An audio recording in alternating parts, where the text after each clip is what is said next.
특히 이제 우리 교사분들에게 드리고 싶은 말씀은 법과 제도가 만들어지기까지 많은 과정이 걸릴 것입니다. 그 와중에도 우리는 어려움에 많이 처할 것이고 그 어려움을 극복해 나가는 방식이 교사들 간의 굳건한 어깨동무이라고 저는 봅니다. 법률과 제도로서도 반드시 요구해야 되고 그 어깨동무 속에서 또 우리가 어려움을 겪었을 때 정서적으로나 심리적으로 극복해 나갈 수 있는 힘이 생긴다고 봅니다. 우리 동료들을 믿어야 되잖아요. 왜냐하면 우리는 이 대한민국의 자랑스러운 교사잖아요. 대한민국의 교육은 심각한 위기에 놓여 있습니다. 그 핵심은 좋은 대학에 들어가기 위한 극한 경쟁, 그 태풍 속에 아이들이 놓여 있다는 점입니다. 그리고 어느 누구도 그 태풍을 제어할 수 없다는데 큰 딜레마가 있습니다. 이로 인해 수많은 부작용들이 파생이 되는데요. 그중 심각한 문제 중 하나가 바로 교권이 처참하게 무너졌다는 것입니다. 젊은 교사 10분 중 6분 이상이 학교를 떠나고 싶다고 이야기하는 통계도 있습니다. 이번 서희초 선생님의 사망 사건이 방아쇠가 되어 무너진 교권을 세우기 위한 사회적 논의가 진행되고 있습니다. 오늘은 작년까지 30년 이상 학교에서 아이들을 가르쳐 오셨고 또 교육이 올바르게 나아가도록 헌신해 오신 귀한 교육계 전문가 한 분을 모셨습니다. 무너진 교권을 살리고 우리 교육이 나아갈 방향에 대해 강신만 선생님을 모시고 심층 토론을 벌이고자 합니다. 먼저 강신만 선생님 안녕하세요. 예, 반갑습니다. 먼저 자기소개 좀 부탁드릴까요? 예, 자기소개는 간단히 하겠습니다. 저는 중학교 한 8개 학교에서 근무를 했고요. 총 한 32년 하고 6개월을 근무했습니다. 그리고 지금은 서울시 교육청 혁신미래교육추진위원회 이제 정책을 개발하는 데인데요. 거기서 자문 역할을 맡고 있는 강신만입니다. 반갑습니다. 뜨거운 폭염 속에도 주말마다 선생님들께서 서희초 선생님을 추모하고 무너진 교권을 바로 세우기 위해서 광화문으로 모이고 있는데요. 그럼 교권 침해와 관련하여 강신만 선생님과 이야기를 나누고 강 선생님의 대안도 들어보도록 하겠습니다. 우선 최근 교권 침해 통계를 살펴보면요. 매년 평균적으로 3천에서 4천여 건의 교권 침해가 발생하고 있는데요. 작년까지 직접 현장에 계셨던 강 선생님께서 느끼시는 체감은 어떠하신가요? 일단 뭐 서희초 사건에 대한 이야기를 하니까 얼마 전에 우리 23살의 나이로 이렇게 학교에서 근무하시다가 희생당하신 그분에 대한 상가 애도를 표하면서 제 이야기를 좀 해보겠습니다. 학교는 많이 지금 달라졌어요. 과거보다 달라졌고 그 변화들을 교육청이나 교육부가 잘 인지하지 못했다고 할까요? 학교에 있는 선생님들은 많이 느낍니다. 그 아이들이 벗겠다는 걸. 과거에는 70명, 60명 이렇게 학생 수가 있었어도 어떻든 교사의 권위가 먹혔고 수업이 됐는데 지금은 25명, 30명 한짝인데도 이게 통제가 안 된다고 말을 많이 하잖아요. 교권이 무너졌다고 하고. 그건 뭐냐면 아이들의 그 스타일 혹은 성격 자체가 많이 달라졌고 그리고 이제 거기에는 또 정서 장애 학생들이 급격하게 많이 늘었어요. 2017년 기준으로 보면 지금의 한 5만 6천 명 정도 된다 하더라고요. 네. 전국적으로.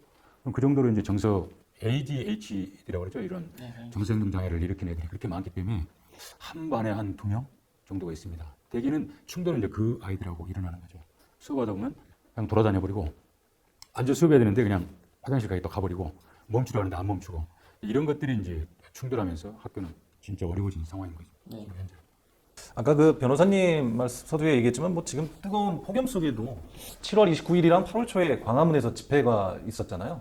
뭐 5만 명 이상이 집회에 참가한 걸로 알고 있는데 혹시 강신만 선생님도 네. 저기 참여하셨나요? 네, 2번 맞습니다. 엄청 더우셨죠? 네. 근데 그 열기가 워낙 뜨거워서 애도의 마음과 아픔을 이제 공유하면서 그 자리가 이루어져서 뜨겁긴 했지만 나름대로 크게 서로 유감을 갖는 그런 자리가 됐습니다. 좀 다음 질문 한번 이어가겠는데요.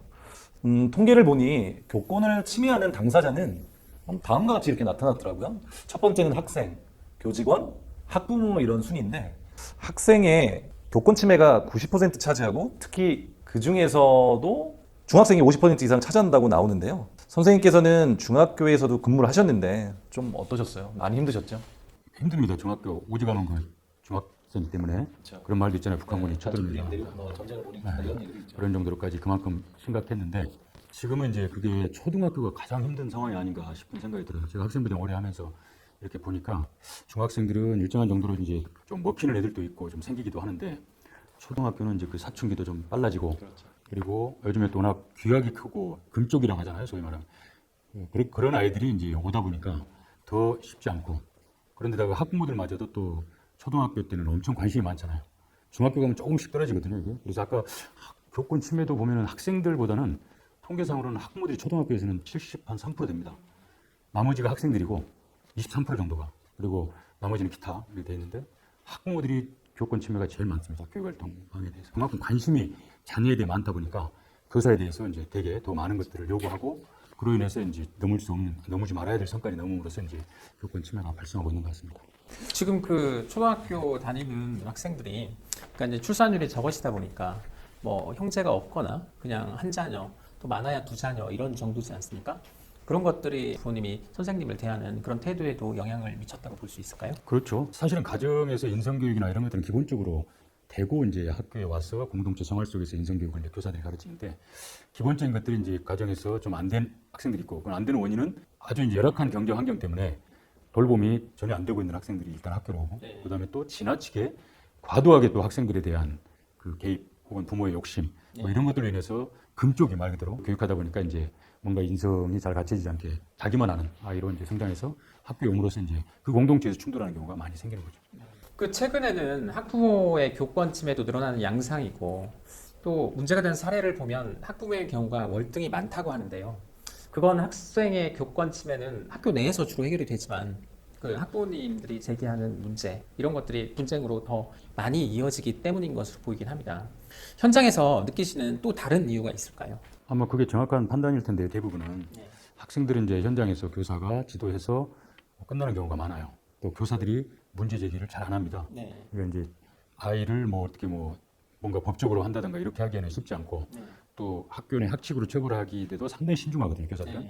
왜냐하면 자기 아이들에 대한 돌봐야 될 어떤 자기들의 과제가 있다고 느끼기 때문에 신중해요, 징계도. 그런데 그러다 보니까 이제 웬만한 것들은 이제 상담으로 해결하거나 끝나는 경우가 많은데 주로 학부모들이 이걸 항의하거나 법적인 소송을 내기 때문에 이게 통계상으로 더 많게 느껴질 수가 있는 거죠. 학부모들은 되게 이제 학폭 관련으로 많이 제소를 합니다. 가해자가 있으면 피해자가 있잖아요. 그러면 피해자가 고소를 하게 되면 학폭을 요청하게 되면 가해자도 또 반대로 또 고소하는 방식으로 방어하는 거죠. 그러면 이제 누구를 물고 늘어지냐면 이제 담임이나 그 학교 현장에 교사가 잘못 지도해서 이랬다는 것까지 같이 몰고 들어서서 소송까지 가는 경우가 왕왕 있습니다. 그런 문제로 교사분들이 많이 시달리시겠네요. 전체로 본다면요, 많은 건 아니죠. 그런데 어떻든 그런 문제로 1년에 한 번씩은 꼭 1년에 뭐 몇 번 있진 않아요. 물론 어떤 분은 1년 내내 시달리기도 하지만 대부분의 교사들은 1년에 한 번씩은 저런 문제로 스트레스를 받곤 합니다. 통계를 살펴보면 교권 침해 유형으로 밑에와 같은 순서로 나타나는데요. 첫 번째 악성 민원을 제기하고 또 두 번째 폭력, 언어 폭력, 성희롱. 세 번째는 수업 업무 방해 이런 순인데요. 조금 좀 외람된 질문이지만 직접 교권 침해 피해를 당하시고 대처한 경험이 있으신지 또 아니면 주위 교사에게 어떤 도움을 주셨는지. 저도 물론 있죠. 근데 아마 저처럼 이렇게 좀 약간 좀 무섭게 생기고 조금 이렇게 한 덩치한 남 선생들보다는 오히려 그 저경력을 갖고 계신 선생님들, 여성 선생님들이 꽤 많이 그런 경험들을 합니다. 선생님께서 스스로 이렇게 무섭게 생겼다고 생각하시는 건가요? 이제 애들 수준에서는 학부모들 수준에서는 그럴 수 있고 또 이제 근데 이제 그럼에도 불구하고 저도 많이 당했어요. 그러니까 한 일요일 날 5시간을 학생부장을 할 때인데 5시간을 전화로 괴롭혀요. 그러니까 이제 내 잘못도 아닌데 어떻든 학교에서 학폭으로 가해자로 올라갔는데 우리 애가 뭐가 문제인지 학교를 고발하겠다 이렇게. 근데 고발을 하십시오 하는데 전화를 끊진 않아요. 계속 이제 일관하면서 법적인 문제 녹음하고 있다. 당신 학교를 고발하겠다. 그러다가 안 되면 너를 고발하겠다. 뭐 이런 식의 시달림도 많이 당하고 또 학교를 찾아오죠. 찾아오는데 이제 본인이도 찾아오는 경우도 있지만 무섭게 생긴 애삼촌을 대신 보내서 협박하는 경우도 있습니다. 실제로. 근데 남교사들은 그나마 또 버텨나갈 수 있는 근거들을 좀 있기도 한데 근데 이제 여교사분들은 좀 쉽지 않죠. 또 경험이 부족한 저경력 교사들은 특히 힘들어합니다. 네, 학교에서는 이제 선배 교사들, 주변의 동료 교사들이 이제 많이 조언을 하고 이렇게 하는데 요즘에는 조금 이제 그런 교사 간의 유대 또는 관계, 소통 이런 것들이 과거에 비해서는 조금 떨어진 것 같다. 그러다 보니까 이제 믿고 의지하고 소통하고 이런 것들이 조금 과거보다는 좀 줄어드니까 암만 해도 충분하지는 않은 것 같아요. 참 전제가 하나 있어요. 자꾸 이런 얘기 하다 보면 모든 학부형들이 그런 것 같은데 전혀 아니고요. 그렇습니다. 아주 극소수 일부의 문제입니다. 대부분의 학부형들, 학생들은요. 대단히 건강하고 교사들과 유대관계를 갖고 있고 여전히 잘 소통하고 있습니다. 근데 문제가 되고 사건이 커지고 이게 교사의 스트레스 지수를 100% 막 200% 높이는 것은 정말 지극히 일부 사건이고 일부 학생이고 일부 학병이라는 것을 반드시 좀 이해하고 갔으면 좋겠어요. 또 다음 질문 이어가겠습니다.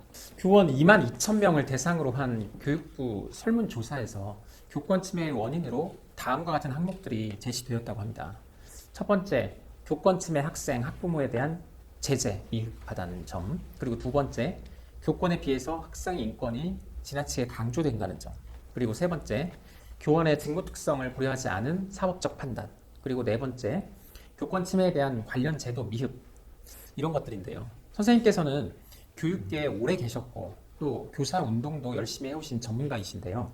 교권 침해의 원인을 어떻게 바라보시나요? 이건 교권 침해의 원인은 한두 가지가 아닌 것 같아요. 대단히 많죠.